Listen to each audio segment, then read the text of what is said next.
di hadapan Allah di hari kiamat kelak atas kesyukuran, ketundukan, kepatuhan serta ketaatan kita kepada-Nya. Salawat serta salam senantiasa kita haturkan kehadiran junjungan Nabi kita Muhammad sallallahu alaihi wasallam beserta keluarga beliau, sahabat-sahabat beliau, dan juga kepada seluruh umatnya yang senantiasa mengikuti jejak yang baik hingga hari kiamat kelak. Para hadirin dan hadirat sidang jamaah Isya yang kami muliakan, sebelum kami membahas secara terperinci mukhtasar ahkam Ramadan, fikih praktis bulan Ramadan, terlebih dahulu kami ingin mengutip satu hadis tentang kemuliaan bulan Ramadan, keistimewaan bulan Ramadan. Satu hadis yang diriwayatkan oleh Talha bin Ubaidillah yang disahkan oleh Asy-Syaikh Al-Albani dari riwayat Ibnu Majah. Talha bin Ubaidillah mengatakan bahwa inna rajulaini qadima ala Rasulillah sallallahu alaihi wasallam wa kana islamuhuma jami'an. Ada dua orang datang menghadap Rasulullah sallallahu alaihi wasallam. Setelah mereka berdua berbincang-bincang bersama dengan Rasulullah, akhirnya keduanya melafazkan syahadat la ilaha illallah Muhammadur Rasulullah masuk Islam. Kedua sahabat tersebut fakana ahaduhuma asyaddu ijtihadan min al-akhar hatta istushhida fi sabilillah. Kedua orang yang bersaudara tadi, yang bersamaan masuk Islam, yang bersaudara tadi, ternyata salah seorang di antara keduanya itu jauh lebih maksimal, jauh lebih baik ibadahnya dibandingkan yang lain. Sang kakak tadi jauh lebih bagus ibadahnya, jauh lebih bagus salatnya, jauh lebih bagus baca Al-Qurannya, jauh lebih bagus sedekahnya dibandingkan sang adik. Sampai-sampai karena semangatnya beribadah, sang kakak tadi tidak melewatkan momen yang sangat penting, yaitu keluar berjihad mempertahankan agama bangsa dan negara, sehingga dia mati dalam keadaan syahid. Mati syahid. Sedangkan sang adik, kata Talha, wa ammal akharu famakatha sanatan hatta. Sedangkan sang adik yang tidak begitu maksimal ibadahnya, setahun setelah meninggalnya kakaknya, baru dia pun juga meninggal, dalam keadaan sakit, bukan mati syahid, mati malasan kalau kita bilangnya, mati dalam keadaan sakit. Maka Allah mengatakan, faraitu ana wa huma baina inda babil jannah. Tiba-tiba di malam hari saya bermimpi Allah memperlihatkan dalam mimpi saya bersama dengan kedua adik kakak, kedua sang bersaudara tadi yang telah meninggal. Kami saya melihat diri saya bersama dengan keduanya tetap berada di depan pintu surga. Fakharaja kharijun fa'atina lil akhiri fadakhal. Thumma kharaja kharijun fa'atina lil awwali fadakhal. Thumma kharaja kharijun faqala lil ibni fa innahu lam ya'ti laka.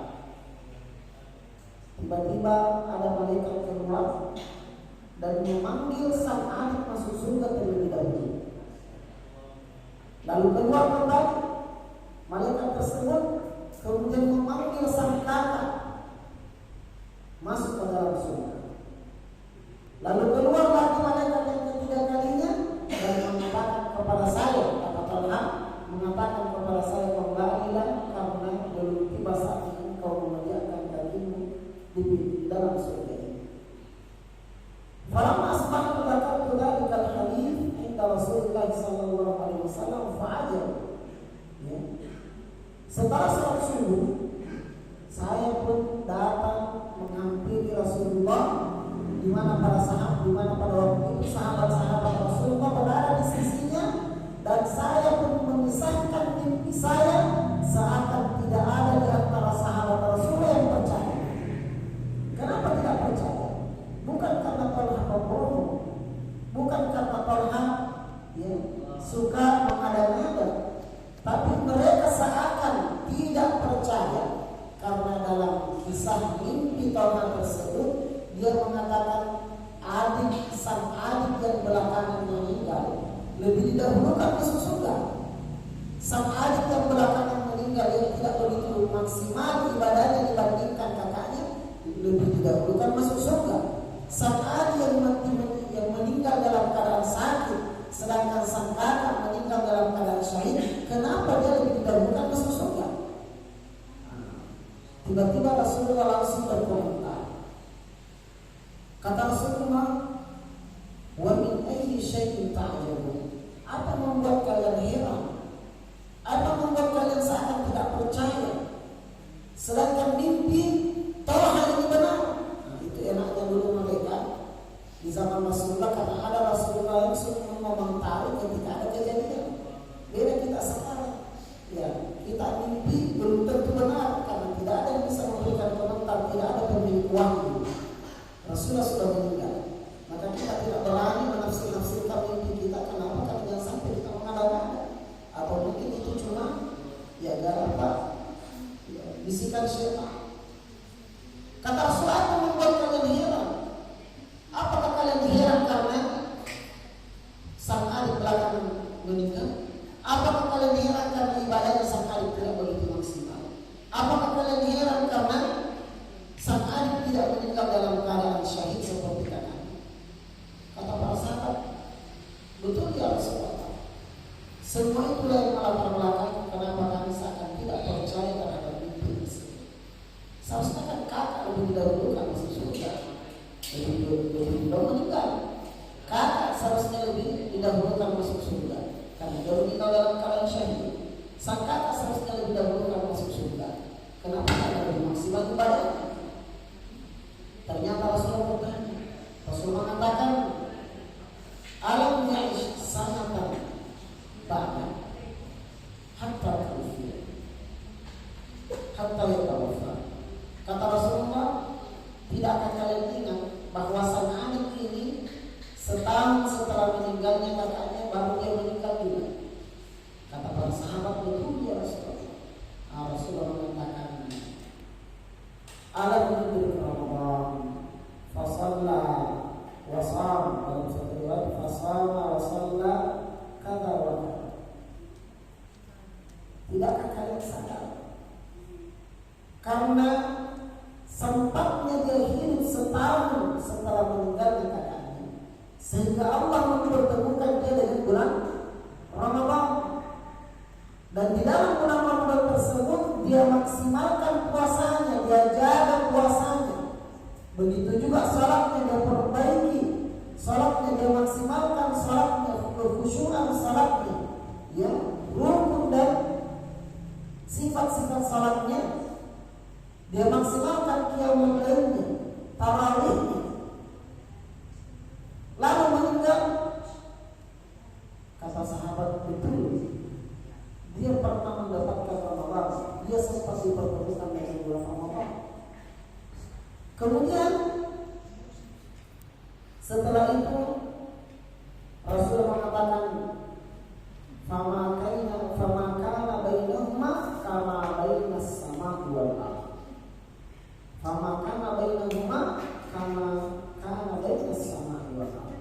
Kata Rasul, ketahuilah bahwa derajat surga tingginya surga yang ditempati oleh sang alim ini, jauhnya surga, tingginya derajat surga yang ditempati oleh sang alim seperti tingginya jauhnya langit dan bumi.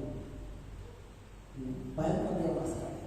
Dari hadis tersebut kita dapat menarik satu kesimpulan bahwa Ramadan adalah hadiah Allah.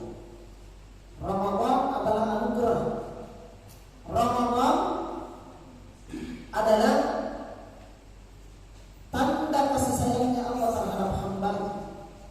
Ramadan adalah tanda bahwa Allah menginginkan kebaikan untuk kita.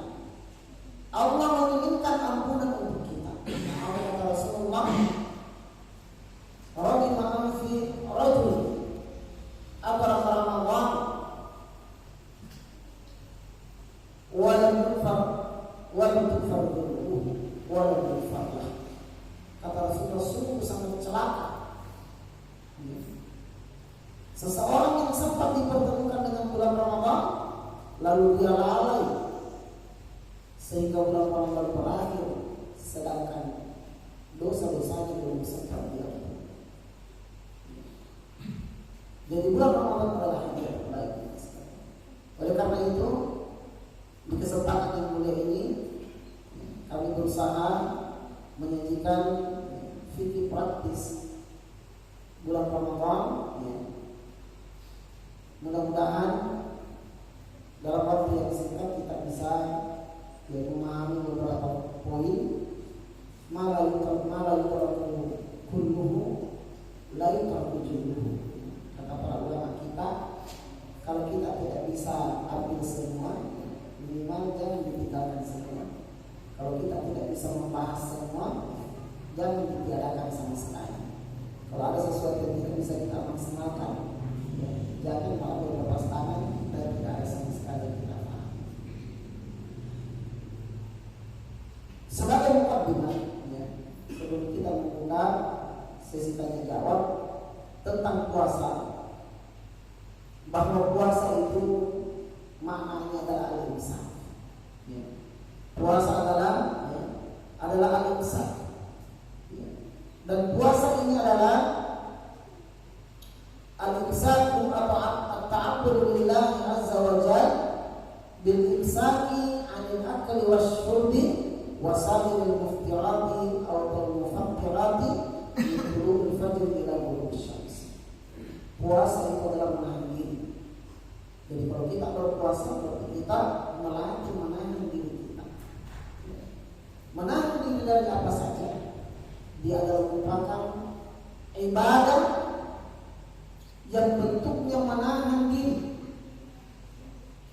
Karena adanya puasa, kita menahan diri kita dari makan, dari minum, dan dari segala bentuk hal yang dapat merusak, yang dapat mengganggu, yang dapat membatalkan puasa kita ini. Jadi puasa tidak hanya sekedar menahan lapar, tidak hanya sekedar menahan minum, bahkan kita menahan diri kita dari berbagai macam hal yang dapat merusak puasa kita. Kita menahan mulut kita untuk tidak memfitnah. Mungkin dulunya sudah menjadi kebiasaan, ketika kita bertetangga suka menggosip, suka ngegibah, suka ngerumpi, suka kita lewat cerita jangan kita bercerita. Datang bulan Ramadan, tahan dulu sedikit. Berakhir dulu episode film gibah kita. Gosip, cek and dicek, insya Allah kita lanjutkan setelah Ramadan. Begitu. Kita harus tahan dulu. Mungkin kita ini adalah orang yang gampang emosi, gampang terpancing. Tapi karena kita puasa, maaf, ini sorry. Bahkan ketika ada seorang yang mengajak kita untuk berkelahi, adalah maaf. Di bulan Ramadan, baru tatap tangga. Dalam bulan Ramadan ini maaf saya puasa. Banyak hal yang kita harus hindari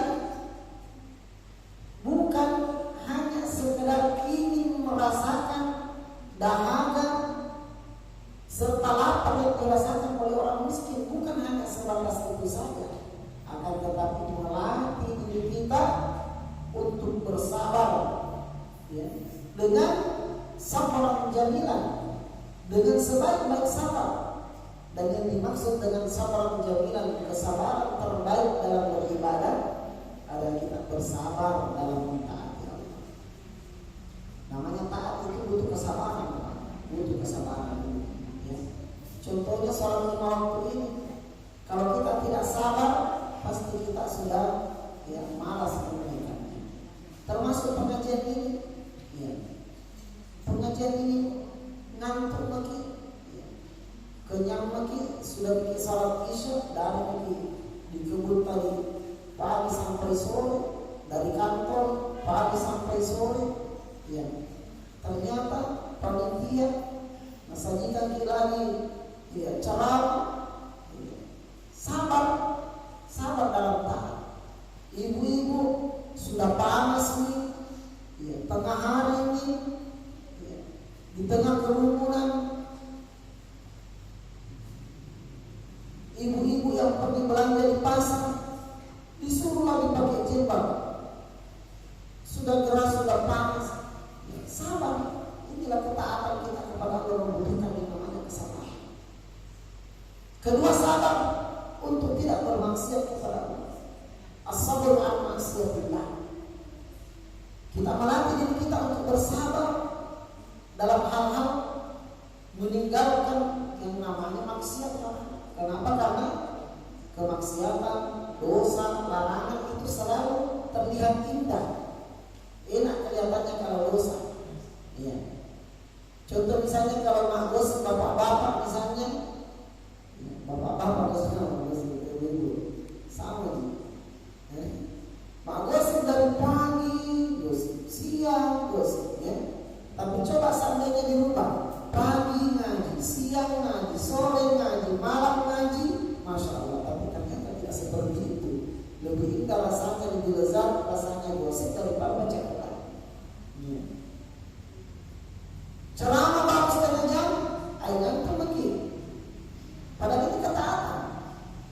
Tapi coba pergi menonton, ya, bioskop, ya. Saya kira biar belajar filmnya tidak akan juga. Kenapa? Kalau bukan ketaatan, semangat saya. Coba misalnya khutbah, kenapa bisa kalau khutbah bisa dipastikan 90% jamaahnya tidur, padahal khutbahnya cuma 15 menit. Kenapa bisa pemain bola, nonton pemain bola 2 jam, masya Allah, teriak-teriak, beda aja. Capu mana, baswe, capu mana, yang itu cakap itu. Ya, bahwa ketaatan itu membutuhkan kesabaran. Sebagaimana maksiat itu untuk meninggalkannya adalah butuh yang namanya kesabaran. Kalau tidak sabar tinggalkan yang namanya maksiat, kita akan tergiring ke sana. Dan yang terakhir, sabar ibadah adalah sabar menerima ketentuannya Allah. Karena Allah punya ketentuan, kita punya keinginan, Allah punya ketentuan. Kita punya cita-cita, Allah punya takdir. Kita punya planning, punya program kerja, tapi Allah Subhanahu wa Ta'ala berikan kendali.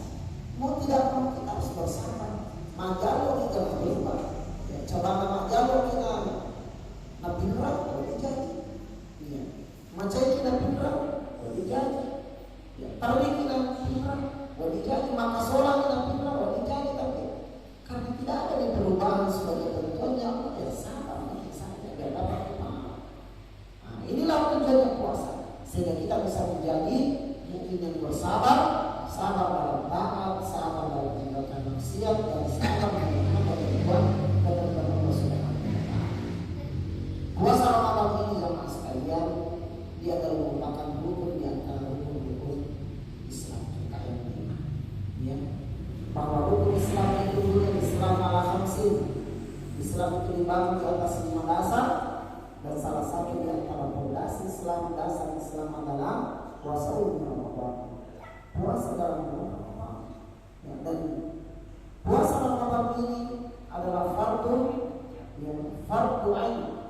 Puasa Ramadan ini, ya, dikuatkan oleh dalil Al-Quran, ya ayyuhalladzina amanu kutiba alaikumusiyam, dan ditegaskan oleh sabda Rasulullah, bahkan yang menjadi ijma' para ulama kita bahwa puasa Ramadan adalah fardu, ya, fardu. Maka jangan sampai kita lalaikan puasa Ramadan. Kemudian poin yang ketiga, kapan diharuskan kita berniat? Kapan diharuskan seorang muslim untuk berniat? Ternyata niat puasa Ramadan ini malam yuwayyid ini falasya. Puasa Ramadan beda dengan puasa sunnah. Kalau puasa Ramadan, puasa fardu ini, kalau tidak diniatkan dari malam harinya, maka tidak ada puasa bagi kita.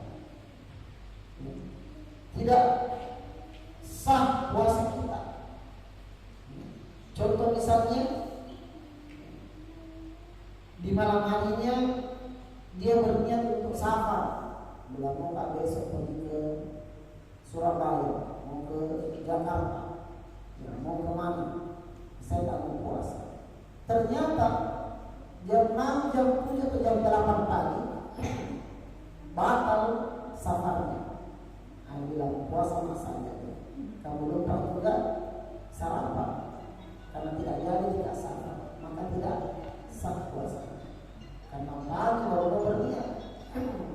Beda kalau puasa sunnah, boleh biar subuh, biar jam 6. Kalau tidak makan pagi, tidak pernah makan sejak azan subuh, ya, biar jam 8 pulang ke rumah, lalu mau kakek puasa dengan Senin tadi, lupa dengan Senin, boleh saja. Karena Rasulullah SAW pernah melakukan, pulang ke rumahnya, dia bertanya tentang sarapan, kata Aisyah tidak ada. Rasulullah mengatakan kalau begitu jangan kita boleh puasa saja. Ya. Mungkin kalau kita sekarang pulang ke rumah tidak dapat sarapan, ya, maka aja lah mau puasa apa? Tapi mungkin ada yang coba kerajaan pas lagi puasa saja. Nah, jadi puasa Ramadan mengharuskan kita berniat. Pertanyaan yang lain, apakah kita harus berniat setiap malamnya atau cukup kita berniat di awal Ramadan saja? Yang sahih adalah cukup satu niat untuk 1 bulan, selama dalam 1 bulan tersebut kita tidak pernah membatalkan puasa kita, baik secara uzur syar'i maupun tidak. Contoh misalnya bagi laki-laki tidak pernah jadi safar, tidak pernah jadi sakit, ya, full puasa 1 bulan, maka ketika kita di awal Ramadan kita sudah menjadikannya, maka itu sudah cukup untuk 1 bulan penuh, karena puasa Ramadan memang puasa 1 bulan penuh, ya, 1 bulan penuh, dan dia berkesinambungan ibadah yang satu paket. Ya.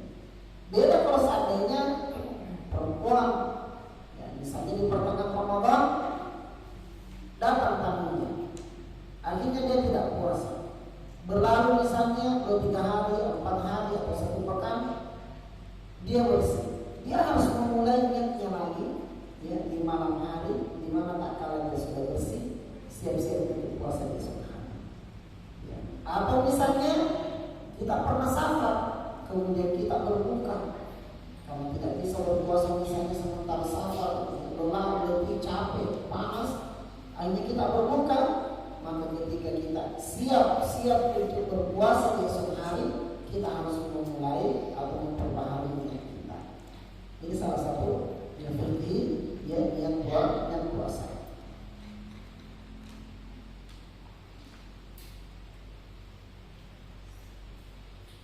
Kemudian bulan Ramadan, awal masuknya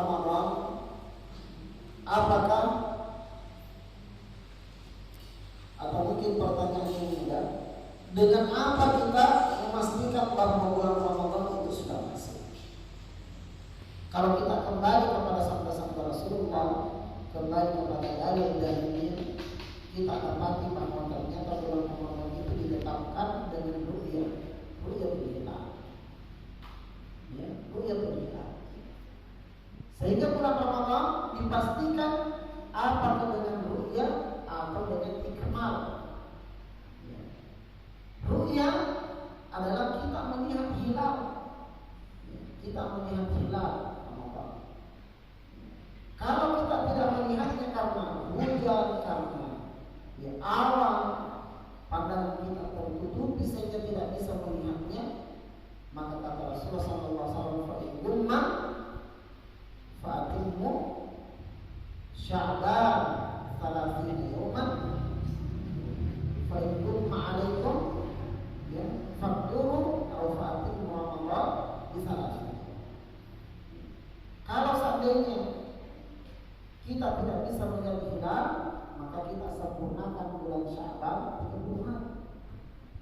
Kalau seandainya di akhir Ramadan di tanggal 29 kita tidak bisa melihat hilal, maka cukupkan sempurnakan bulan Ramadan dengan hitungan 30 hari. Dan inilah menjadi sunnah para salaf kita. Jadi mereka warisi dari Rasulullah SAW secara turun-temurun oleh para sahabat, oleh para tabi'in. Kemudian setelah itu di Indonesia salah satu di antara ormas besar di Indonesia malah beriman kepada hisab. Apakah kita boleh mengikutinya atau tidak? Itu menjadi khilaf kalau di kalangan para ulama kita. Seandainya masyarakat di Indonesia ini bersatu dengan metode hisab, maka persatuan mereka itu jauh lebih baik daripada berbedanya yang satu kembali kepada hisab, satu kembali kepada ru'yah. Tapi karena pemerintah kita menjadikan ru'yah sebagai patokan, maka seharusnya kita seluruh kaum muslimin demi persatuan kita semua mengikuti kepada ru'yah, disebabkan karena menjadi pendapat yang rajih dan juga menjadi pilihan pemerintah kita. Karena al-ijtima' fi marjuhin awla min at-tafarruq fi rajih. Salah satu yang kita pahami bahwa bersatunya umat ini dalam perkara yang marjuh, maksudnya suatu pendapat yang sedikit agak lemah, itu jauh lebih baik dibandingkan percaya kita demi mempertahankan yang rajih, yang lebih kuat. Kenapa? Karena persatuan jauh lebih didahulukan. Dan sungguh sangat aneh di seluruh dunia, Indonesia saja 2 kali orang lebaran, bahkan ada 3 kali kayaknya. 3 kali orang lebaran Indonesia ini. Makanya Indonesia terkenal di mana-mana karena selalu aneh menyelisih umat Islam di seluruh dunia. Kemudian di antara poin yang penting untuk kita praktekkan dalam melaksanakan kewajiban kita puasa Ramadan ini adalah ta'khiru as-sahur wa ta'jilul iftar. Sunnah yang kita terkadang abaikan, yaitu mengakhirkan, menunda waktu sahur dan bergegas mempercepat waktu berbuka. Misalnya kalau seandainya subuh tepat jam 5 masuk waktu subuh, maka jangan makan sahur jam 2, makan sahur jam 3. Nah, perlu kita bisa mulai puasa karena kita menyelisih semua. Makan sahur jam 4. Rasulullah SAW sebagaimana dalam beberapa hadis yang menyebutkan bahwa sahurnya Rasulullah antara antara sahurnya Rasulullah dengan adzan miqdar 50 ayat. Waktu tenggang waktu antara sahurnya Rasulullah dengan adzan subuh itu tenggang waktunya hanya membaca 50 ayat. Cuma sekitar 10 menit saja. Atau bahkan tidak sampai mungkin 5 menit, 50 ayat. 5 menit setelah Rasulullah sahur, adzan orang. Sebagian kaum muslimin sahur jam 2 jam, 3 jam sebelum masuk waktu subuh. Nah, ini tidak dianjurkan. Begitu juga takjil. Atau kadang-kadang gara-gara panitia ini atau memperlukai pelayan nih, maka bukan wanita atau kita pergi adzan dulu. Sudah pergi adzan baru pergi minum memang itu apalagi ya. Sudah masuk waktu misalnya sudah matahari sudah terbenam minum lagi, sudah minum pergi adzan. Jangan sengaja menunda-nunda ya. Jangan sengaja memperpanjang pada media palaku tapi itu bingung ya. Ini menjadi ya. Jadi la tazalu hadhihi ummah bi khair ma akharu as-sahur wa ajjalu al-iftar. Kama qala sallallahu alaihi wasallam bahwa umat ini akan senantiasa mendapatkan keberkahan jikalau mereka menunda sahurnya dan mempercepat waktu berbuka. Nah, ini maksud menunda adalah menunda sampai menjelang fajar, sedangkan mempercepat adalah ketika matahari sudah terbenam langsung mungkin berbuka. Ya, ayat nama kada jolok bonus tahu. Kalau jolok tahu. Ya. Kalau itu kita memang ambil tidak ambil pertawaan yang penting sudah patah sudah sudah berbuka. Di antara poin yang penting untuk kita pahami, khususnya kita kaum hawa, para wanita, para akhwat, mengenai iftarnya atau berbukanya kita disebabkan karena hamil atau menyusui. Pertama yang perlu difahami bahwa hamil atau menyusui itu bukan pembatal puasa. Jadi apa susi tahu jadi batal puasa. Pertama puasa namanya puasa. Atau hamil kemudian dia berpuasa tidak batal puasa. Kemudian orang yang hamil dan menyusui juga tidak masuk dalam kategori orang-orang yang dibolehkan untuk berbuka. Kalau musafir ada memang perintahnya untuk berbuka. Kalau haid atau nifas ada memang perintahnya untuk berbuka. Tapi kalau hamil atau menyusui, berbukanya mereka itu hanya karena ditakutkan akan tertimpa kemudaratan apakah terhadap dirinya atau anaknya. Maka di sini kita dihadapkan satu masalah. Apa yang hamil dan menyusui ini? Mereka membayar fidyah atau mengganti? Kalau kita kan hanya bayar fidyah saja, saya tahu ini bayar sedikit. Daripada puasa sesok.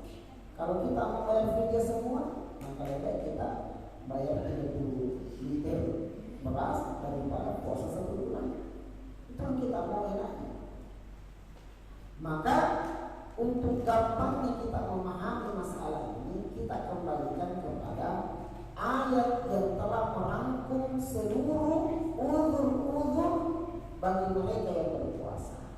Ayat itu adalah faman kana minkum maridan aw ala safarin fa iddatun min ayyamin ukhra. Bila mana ada di antara kalian yang maridan, sakitnya sementara, demam, sakitnya muntah-muntah, ya. Au ala safar atau sementara dalam keadaan safar, maka ada solusi, silakan berbuka tapi faidah min ayyam ukhra. Anda harus menggantinya di hari lain di bulan Ramadan. Ya. Tapi wa 'alal ladzina yutiqunahu, adapun orang yang tidak mampu lagi berpuasa, tidak diharapkan lagi adanya kemampuan untuk berpuasa, maka fafidyatun ta'am miskin, maka silahkan membayar fidyah untuk makanan satu orang miskin setiap hari. Mana orang hamil dan menyusui? Tidak disebutkan di sini.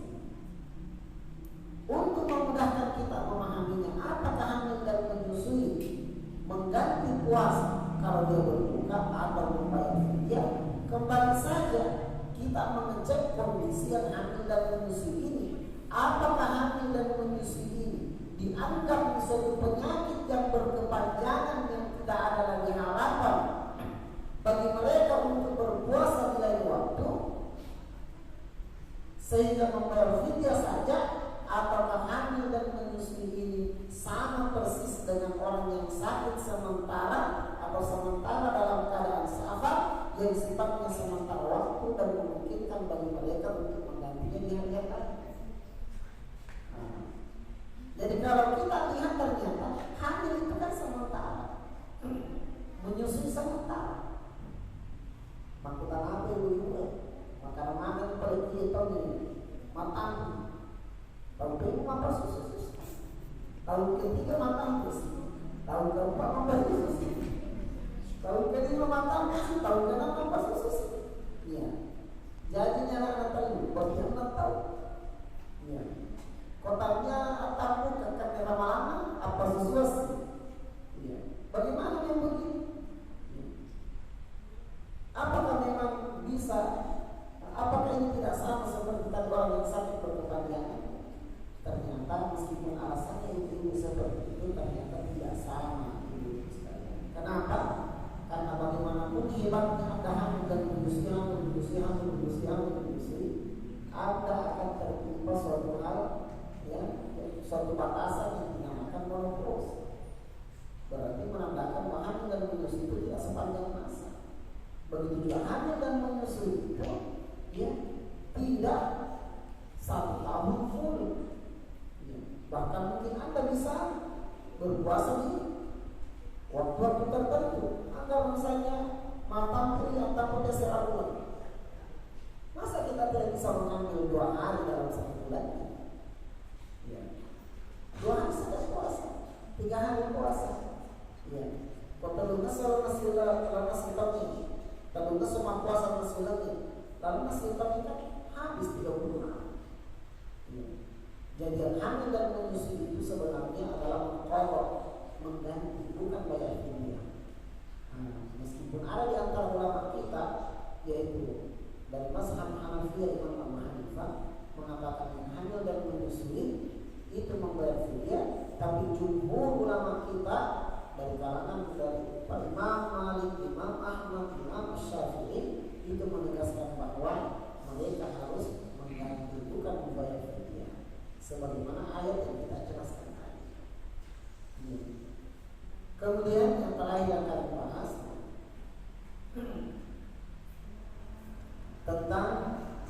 tentang puasa. Bab puasa ini, ya, orang yang dibayar puasanya. Masih banyak poin yang bagus untuk kita bahas, tapi karena waktu yang sangat terbatas. Sabda Rasulullah sallallahu alaihi wasallam, "Man 'alaihi shaum falyasum anhu waliyuhu." Siapa yang mempunyai utang puasa lalu meninggal, maka utang puasanya dibayarkan oleh anak keturunannya, oleh pewarisnya. Ya. Pewarisnya yang bayar gantikan. Puasa yang bagaimana di sini? Ya. Ada beberapa kondisi. Kalau ada orang misalnya, ya, sudah sakit ketuaan, sakit berkepanjangan, tidak pernah berpuasa dan dia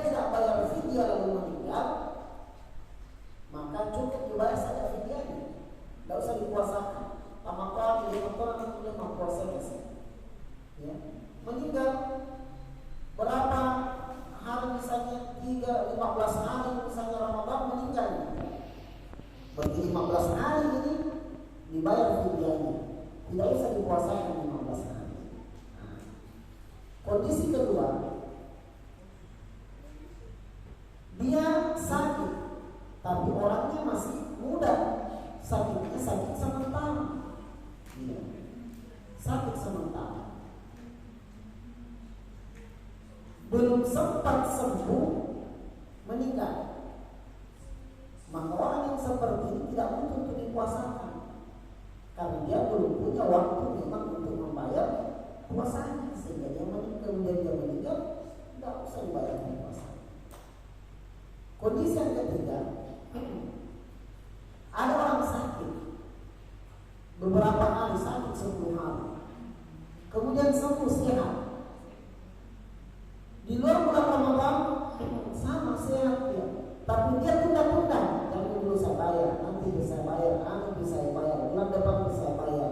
Sudah pura-pura kalau ini uang kamar wajah, pura-pura lama selesai si bawah utang wajah, mati dia. Berapa utangnya? 15 hari, maka 15 hari utang puasa ini dia bayarkan. Kita yang puasakan.